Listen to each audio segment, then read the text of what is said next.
Welcome to Amrita talkies. നിങ്ങൾ കാണുന്ന പോലെ അല്ല, വീഡിയോയിൽ കാണുന്നതിലും ഭംഗിയുണ്ട് കാണാൻ. ഈ നോവലാണ് എടുക്കുന്നത്, അത് കാരണമാണ് ചെറിയൊരു വൃത്തികേട്. അങ്ങനെ നമ്മൾ ലാസ് വേഗസ് എത്തിയിരിക്കുകയാണ്. അപ്പൊ നമ്മൾ ഇന്ന് രാത്രി ഒരു മിഡ് നൈറ്റ് ആയി കാണും. അപ്പൊ നമ്മൾ പുറത്തിറങ്ങിയതാണ്. ഞങ്ങളുടെ ഗൈഡും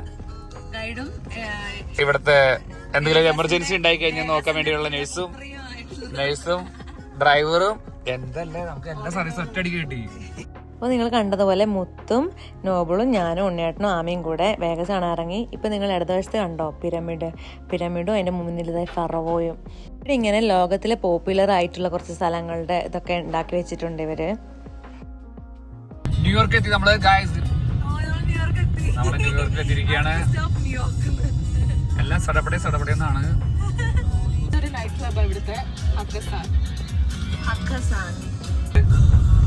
ഇവിടെ ഭയങ്കര ലൈറ്റാണ്. കണ്ടോ പ്രേക്ഷകരെ, നിങ്ങളിത് കാണുക. ആദ്യമായി ബോസ്റ്റണിൽ നിന്ന് വേഗസിലെത്തിയിരിക്കുന്ന കുട്ടിയുടെ രോദനമാണ് നമ്മൾ കണ്ടുകൊണ്ടിരിക്കുന്നത്. അപ്പം മുത്ത് എന്നല്ലേ പറഞ്ഞുള്ളൂ. മുത്ത് നമ്മുടെ നോബിളിന്റെ വൈഫ് അഞ്ജുവിന്റെ കസിനാണ്. അവരുടെ വീട്ടിലാണ് നമ്മളിവിടെ താമസം കേട്ടോ. ഇന്ന് ഇവിടെ ഞാൻ കാണിച്ചു തന്നില്ലായിരുന്നു, കാറ്റ് ചുഴലിക്കാറ്റൊക്കെ ഉള്ളത് കാരണമാണ് ഇവിടെ ആൾക്കാർ കുറവ് കേട്ടോ. പറഞ്ഞു നമ്മൾ ഐഫൽ ടവർ പാരീസ് എത്തി.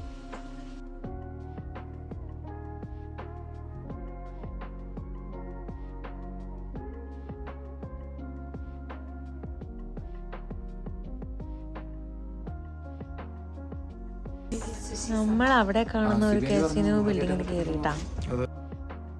നമ്മൾ കയറിപ്പോകുന്നത് രാത്രിയല്ലേ. ഞാൻ ആ ആളുടെ അകത്ത് എത്തിയേക്കുമ്പോൾ കാണാം പട്ടാപ്പകല് പോലെ നമ്മുടെ വെനീസിൽ കാണുന്ന ഗാൻഡല റൈഡ്സ് ഇല്ലേ, അതുപോലത്തെ ഫുൾ സെറ്റപ്പായിരുന്നു. അടിപൊളിയാണ് കാണാൻ.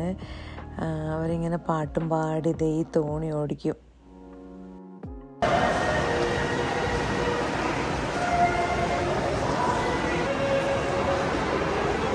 പട്ടാപ്പകല് നമ്മളിങ്ങനെ നടക്കണ പോലെ. നിങ്ങൾ ഒച്ച കേട്ടോ, അതാ കൊച്ചു പാടണം. ആ കൊച്ചുണ്ടോ നോക്കട്ടെ, ആ വഞ്ചി തുഴഞ്ഞു വരുന്നതിന് പെൺകുട്ടി പാടുന്നത്. അത് ഇതാണ് വഞ്ചി റൈഡ്. അത് 14 മിനിറ്റാണ്. അതിനകത്ത് 70 ഞങ്ങള് അതിന്റെ ചുറ്റും ഇങ്ങനെ നടക്കുകയായിരുന്നു. ഇത് കണ്ടോ ടീഷർട്ട് ഇങ്ങനെ ലൈറ്റ് കത്തുന്നത്. നമ്മള് വന്ന റോഡാണ് കേട്ടോ അത്. നമ്മളത് ഈ ബിൽഡിംഗ് ഒക്കെ കണ്ടിട്ടുണ്ട് കാറിൽ വന്നുകൊണ്ടിരിക്കുമ്പോ.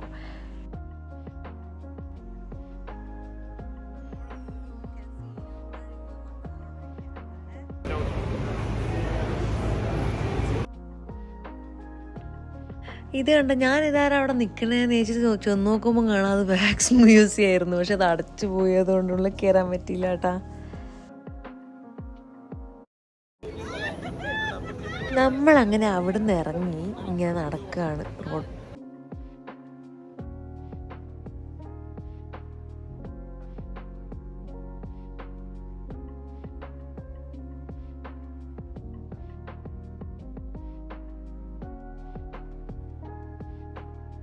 ഉണ്ണിയേട്ടന് ആ ചേച്ചി 2 ഗിഫ്റ്റ് കൊടുത്തു. ആനിവേഴ്സറി ഗിഫ്റ്റാ. ഈ ചേട്ടനെ കാണേണ്ട ഇവിടെ. ഈ ചേട്ടനെ തട്ടേടാ.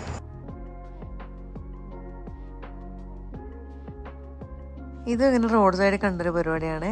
ഇതിനകത്ത് ഇങ്ങനെ അത് വീഡിയോ എടുക്കുക. ഫോൺ ഉണ്ടോ കറങ്ങണത്, എന്നിട്ട് ഈ വീഡിയോ അവർ അയച്ചു തരും. ഇത് ഇനി അടുത്തൊരു ഇങ്ങനത്തെ കാസിനോ നടത്തുന്ന സ്ഥലമാണേ. ഇതിങ്ങനത്തെ പുറത്തുള്ളതാണ് ഇങ്ങനത്തെ കുഞ്ഞു കുഞ്ഞു കാസിനോ. ഇത് പൈസ വെച്ച് കളിക്കുന്ന ഗാംബ്ലിംഗ്. അവിടെ വലിയ പൈസ ഒക്കെ വെച്ച് നടത്തുന്ന കാസിനോ അത് എഴുതി വെച്ചിട്ടുണ്ട്. അതായത് വലിയ പൈസ ഒക്കെ വെച്ച് ചൂതാടുന്നവരില്ലേ, അതാണ് അവിടെ കാണുന്നത്. അവിടെ ലെഫ്റ്റ് സൈഡിൽ ആൾക്കാർ നോക്കുന്നുണ്ടോ. ഇതാണ് ഈ വാലറ്റ് പറഞ്ഞിട്ടാണല്ലോ, ഈ ഒരു സ്ഥലമാണ് മക്കളെ ചൂതാട്ടത്തിന്റെ സ്ഥലം. ഇവിടെ കണ്ട ആൾക്കാരിങ്ങനെ വലിയ വലിയ ആൾക്കാരൊക്കെ വന്നിറങ്ങുക, ഗാംബ്ലിങ് ചെയ്യുക, പൈസ ഉണ്ടാക്കുക. ഒന്നെങ്കിൽ ഉണ്ടാക്കുക അല്ലെങ്കിൽ കളയുക.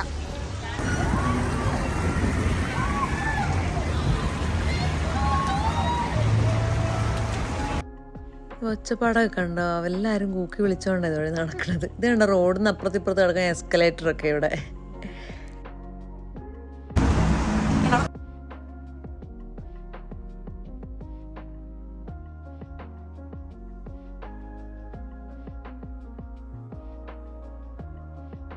ഇവിടെ ലൂയി വിത്തോൺ, കണ്ടോ, ഗൂച്ചി, പ്രാഡ എല്ലാം ഉണ്ട്. നൈസ് കൊള്ളാല്ലേ? പറ. ഇത് ഗ്ലാസ് ആണല്ലേ? ഏറ്റവും വലിയതാണ് ഒരു കാലത്ത്. പക്ഷേ അത്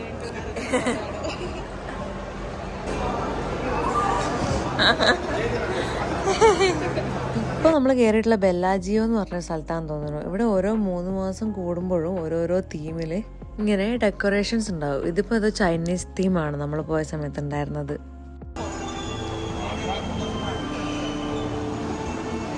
ഇതിന് ഡ്രസ്സ് ഉണ്ടതൊക്കെ ചെടിയാ.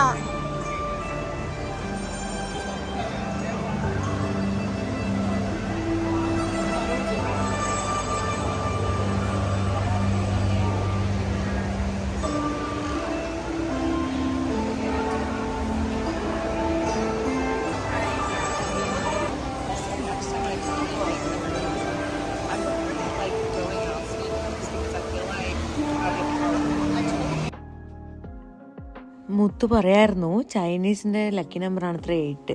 അപ്പോൾ 88 ഗോൾഡ് കോയിൻസ് ഉണ്ട് 3 കാണുന്ന ഓരോ ട്രീസിലും.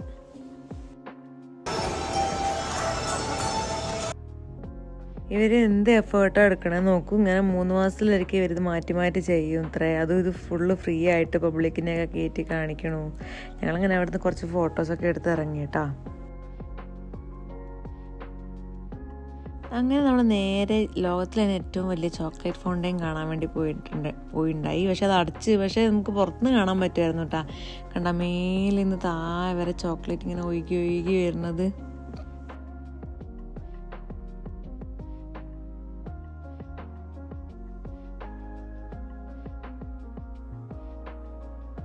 ഈ ഒരു സംഭവത്താണ് നമ്മൾ ഇറങ്ങി വരുന്നത് കേട്ടോ. Caesars Palace. നമ്മൾ ഇറങ്ങി ആ ബ്രിഡ്ജ് വഴി ഇങ്ങനെ വന്നു. നമ്മള് സോവനിയേഴ്സ് വാങ്ങിക്കാൻ വേണ്ടി കയറിയതാണ്. നമ്മൾ എന്നിട്ട് ഇത്രയും വാങ്ങിച്ചു. ചെറിയ വിലയുള്ളൂ ഇവിടെ കാണിച്ചു തരാവേ. ഇത് മറ്റേ ചൂതാടുന്നുണ്ടായത് ഇതൊക്കെ ഇതൊക്കെ 1.49. നല്ലൊരു ഷോപ്പ് അത്. സോവനിയേഴ്സ് ഒക്കെ ചെറിയ വിലയിലുണ്ട്. ഇനി ഒരു കിടിലൻ സംഭവം കാണിച്ചു തരാം കേട്ടോ. അത് നിങ്ങൾക്ക് കാണാൻ പറ്റുന്നില്ല. ഇതുവരെ ഒരു ഗ്ലോബ് പോലൊരു സംഭവം. അതാണ് ദ സ്ഫിയർ. ഇത് ഒരു 18,600 സീറ്റുള്ള ഓഡിറ്റോറിയമാണ്.